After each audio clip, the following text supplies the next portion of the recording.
All right. This market is tanking again. Tanked yesterday, tanked again today. From this high point, we're down about 100 points, which is a little over 2%. And Friday, it kind of held its own. It was down maybe 30 points. But from here, this is the big drop of nearly 70 points.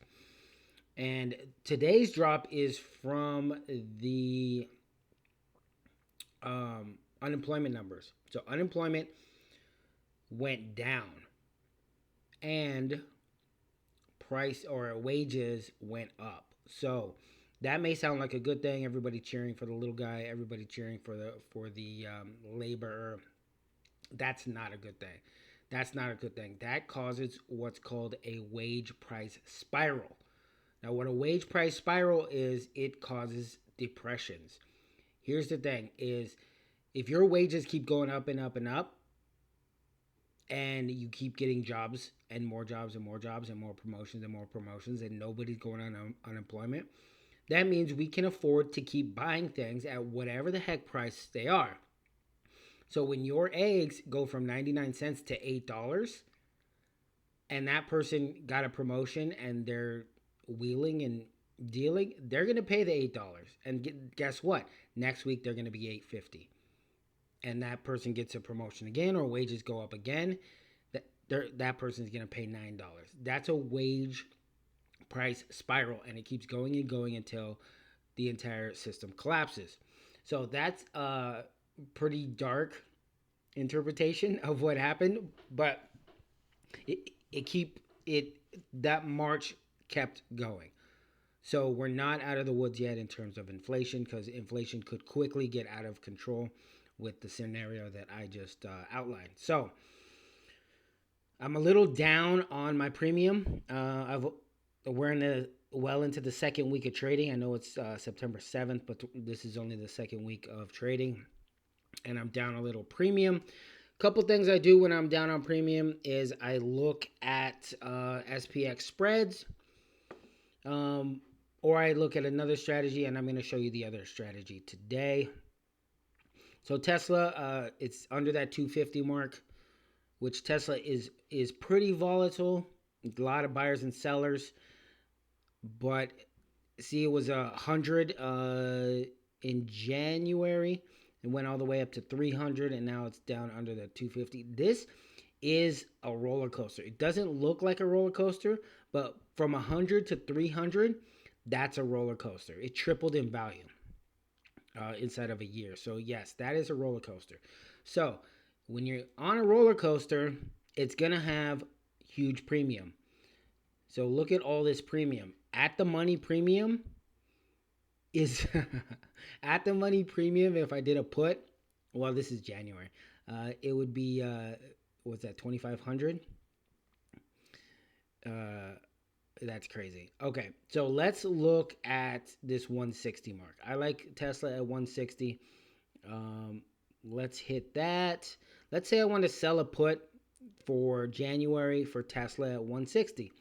I get $330. That's a nice chunk, pretty decent. Let's see what that looks like. So my max profit is $330. I'm making that immediately right now. Okay. My max loss is 15,670. That is if it blows through that put and goes to zero, and I gotta buy it at 160. I keep the 300, and I think this is minus fees maybe. And then I'm out 15,000 because I kept it 330 and it went to zero, and now I have worthless stock. If I were to pull that up in E-Trade's Trade Lab, this would probably be like a 0.01% of Tesla going to zero. Okay.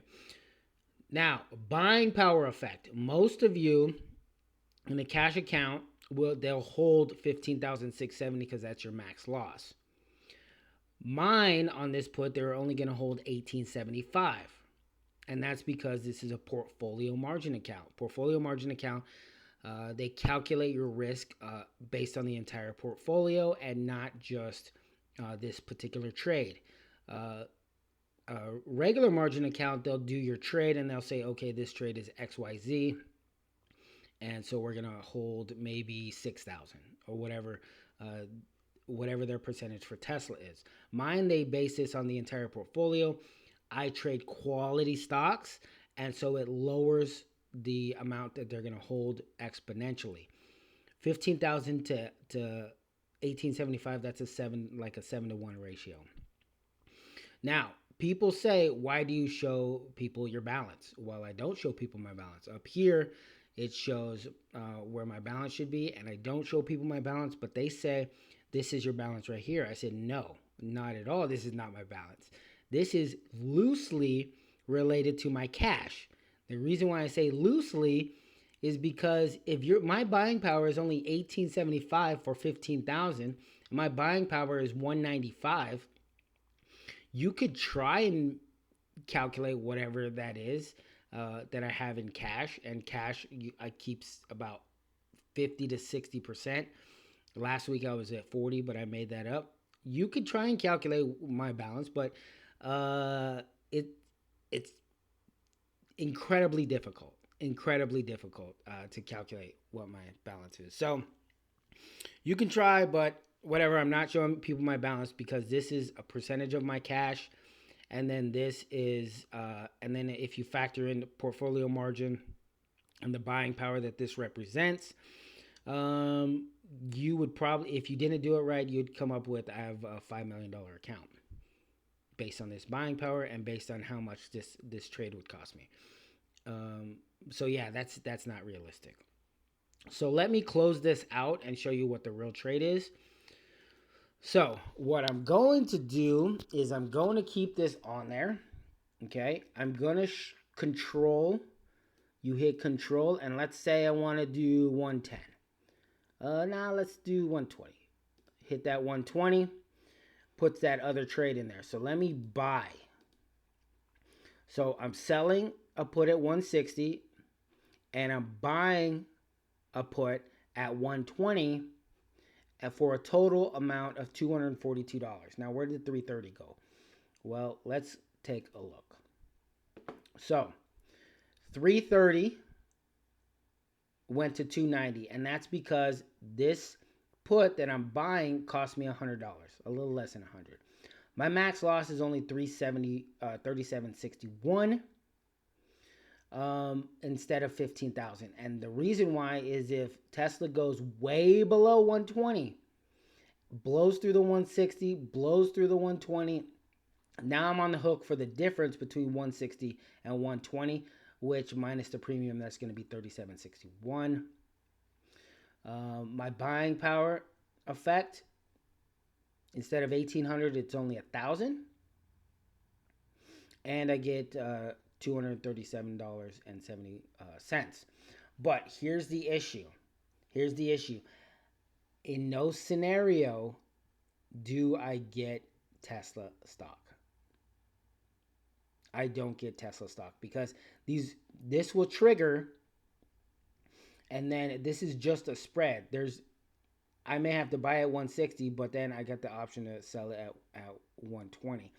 So this is probably not going to trigger a buy of some kind because it would have to drop between that spread, and I would still lose out because I would buy it and sell it simultaneously. So this is kind of a risky trade, but for the break even, it would have to go to 157 or below, and I'm fine with that, 157 or below. So I'm going to send this. It's called a vertical credit spread, put credit spread, and I put that in, and we'll see if it triggers.